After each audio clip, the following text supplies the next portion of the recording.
Hey there, Internet. Welcome back to the Jaime channel. My name's Jamie. Thank you for being here.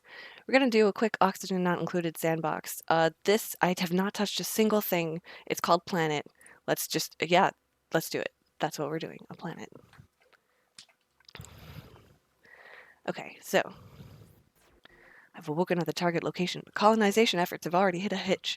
I was supposed to land on the planet's surface, but became trapped many miles underground instead.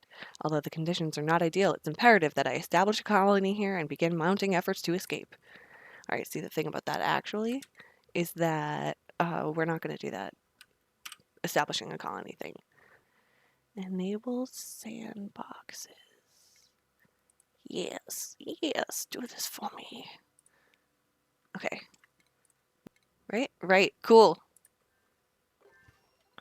What I'm hoping to test, and again, I don't actually know how much we'll be able to do, but the plan was try to figure out more specifically about what happens when you've got water of different temperatures in a spot or in a pipe taking turns, and how does automation trigger with that? I've seen people do a setup where they'll shut off a valve so that the water goes elsewhere, and I'm like, does that happen to the right pipe, etc. So we're gonna try some things out. There are goals. We're gonna see if we can accomplish those goals. It's hard to picture what I am looking for. Yeah, we're gonna go. We want it to meet in this juncture, so it's gonna be like that. Is there a shortcut for pliers? Left shift and D. Delightful. Let's do that for now. Okay, is there a place where I can say what the temperature of the water should be? Because that's really what we were hoping to do. Oh, it will work if one of them is not, though. Yeah. Okay, cool. So, conceptually, we've got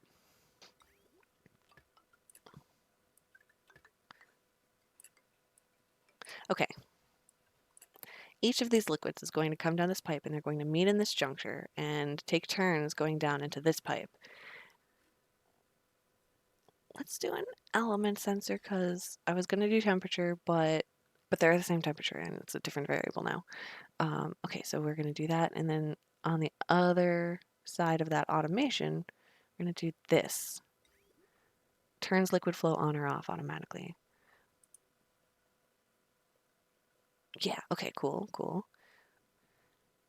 Oh, wait, actually now we also need the wire so that that freaking works.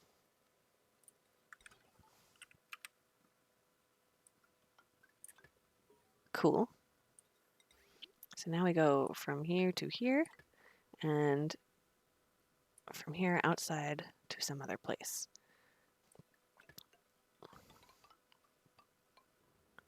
Let's click this. So we have, if the liquid is water, just drop immediately. And if it's not water, it's going to shut off this.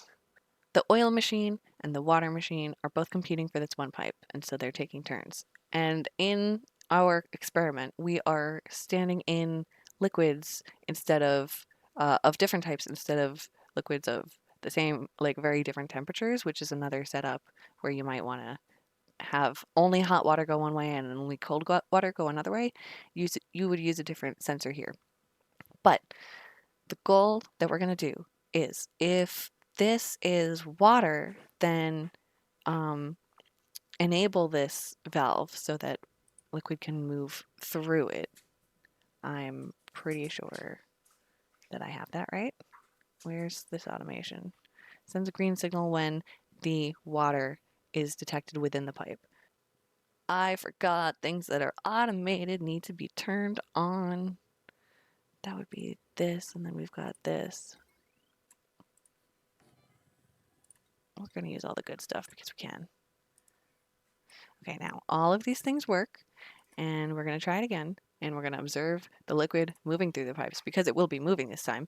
And it'll still be doing its little taking turns things. And when it comes through here, it will say, hey, this is water. Turn this on, which will enable it, and that will shut off the water. Yep, we're gonna go with that.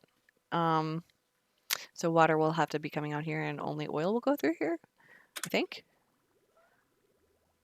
Other way around.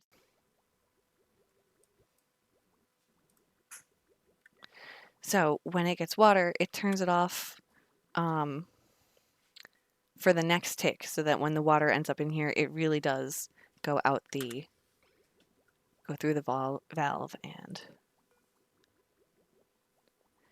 okay. Um, enabled. Turn liquid flow on or off. If it's enabled by automation, then that means that it's allowing the pipe before it to move through. Into water. Send a green signal.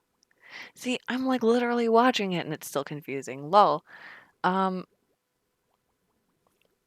which tick of time does it enable it for? And does enablement mean that it's turning the pipe opening to on? Or is it turning the pipe closure to closed? Which version is enabled? Green signal allows liquid flow. Red signal prevents liquid flow. Okay, so if it's detecting liquid in here, that's the right element, then it green sensor allows flow. Okay, so it cues this pipe up to stay open next time that this liquid goes, or next time the liquids move, and the pipe that contained the thing that tripped the sensor, because it's the next pipe over, will be the thing that goes into the shutoff, and it will be allowed through because it had just gotten the green signal. The next thing will trip that it's not water, and so it will turn this off, and then that will turn off the flow of water through this valve. So it'll, once it gets here, skip this and move through. So that's what we're observing, and that is how that works. But you can run into trouble, I imagine, if instead this is the opposite of what we wanted because we've put an extra pipe in between the liquid that we're trying to sense for and the shutoff that will allow it through. And so instead it's letting the opposite liquid through because it's got an extra pipe of space in between. So this is something to watch out for in aquatuner setups, etc. Which I suppose I've never tried either. I could do that quick. I'm sure it will be easy, right? One could never regret. Yep. Okay. So aquatuners. Let's assume for a moment that I can and do build these. Okay, we're cooking. So this cools down the liquid of whatever moves through it, or the temperature of whatever liquid moves through it. We are looking for also the same sensor we just had. Possibly I didn't have to get rid of everything that I did, but this is the way of the Oni sometimes.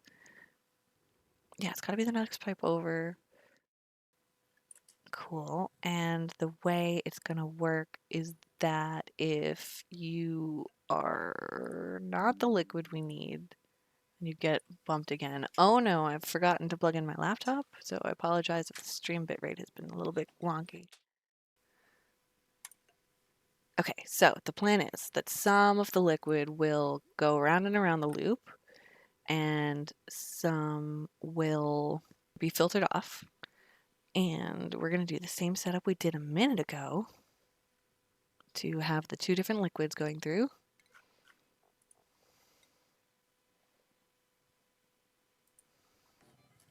And now, now it'll be like if they will come out of the things, one of you will be water, the other will be crude oil again. So if this liquid pipe element sensor senses, let's go with crude oil, sends a green signal when it does have crude oil in it. So that would mean that this gets enabled. I really hope I'm right about all of this.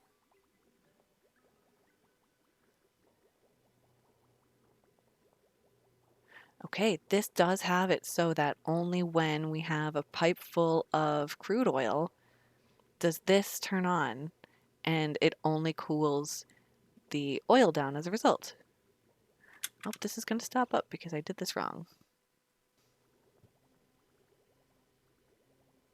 Wow, okay. So if you were having problems with temperatures in or different liquids being like stuck in the same pipe, um, then you can indeed have your machine only cool down the liquids that you want it to with a mere bit of automation.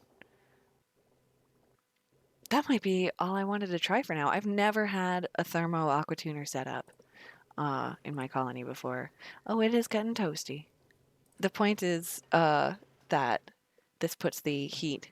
It takes it out of the liquid and outputs the heat. Around it, kind of like a refrigerator would do, I suppose. The reason you would use one of these complicated setups where you've got water going through a loop and getting cooled down and then going elsewhere and potentially cycling somewhat perpetually. That's how you make a cooling loop. So you can keep an area warm or cold by having a liquid of the right pipe go through it. You can do all sorts of interesting things with that. If you can put this all in a room and fill it with water, then it'll turn into steam eventually because it just gets toasty. You put one of these things over it, and then you can harvest the heat that you're putting off here, and then also cool down something else for elsewhere, like a deep freezer. It's another thing I've never been able to do in an oxygen not included colony. That would be fun to try sometime or other. Um, but I was like, it's a pipe away. How does this work? Does it enable it for this tick or the next tick? And had no idea how to test anything out. So thank you so much for joining us on this little experiment. We are going to say goodbye to our happy little colony. Goodbye, Max, Ellie, and Joshua. You will be missed. Anyway, thank you so much for being here. Thanks for watching the Jaime channel. We hope to have more coming at you soon. Um, oh no, did I forget? Oh no. Oh, so that's going to do it for this episode, everybody. Take care, and we'll see you next time. Thanks for watching.